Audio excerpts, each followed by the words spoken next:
मिंचनाबाद दरियाए सतलुज बिफर गया। मिंचनाबाद दरियाए सतलुज में बाबा फरीद पुल के मकाम पर सैलाबी सूरत खतरनाक हद तक बढ़ गई। नशेबी इलाकों में पानी तेजी से दाखिल होने लगा। बाबा फरीद पुल के करीब कई अफासी बंद टूट गए। सैलाबी पानी आबादियों की जानिब बढ़ने लगा। सैलाबी रेला मिंचनाबाद पाकपतन रोड को छू गया। गाँव माड़ी चक्को का समेत कई दहात ज़ेरे आब आ गए। माड़ी चक्कू के मुकाम पर जहां भारत की आबी जहारियत जारी है, 1,13,000 क्यूसिक का पानी जो है वो इस टाइम छोड़ा गया है, जिसकी वजह से सैलाब बहुत ज़्यादा आ चुका है। जहां फसलें तबाह हो चुकी हैं, धान तिल वगैरह सब तबाह हो चुके।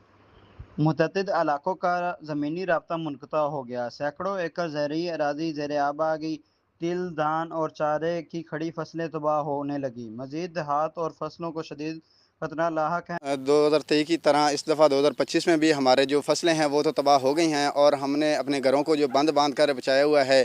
इस दफ़ा हमारे कई गांव बैनी माहरा वाली, माड़ी चक्को का, बूटे वाला, लंडीपुर, ये ज़रे आब हैं, और इन सिर्फ़ अपने घरों को बचाया हुआ है। और गवर्नमेंट की कोई हमें मदद नहीं मिल रही, ना कोई गवर्नमेंट का बंदा आ रहा है, ना कोई गवर्नमेंट की हमें मशीनरी मिल रही है।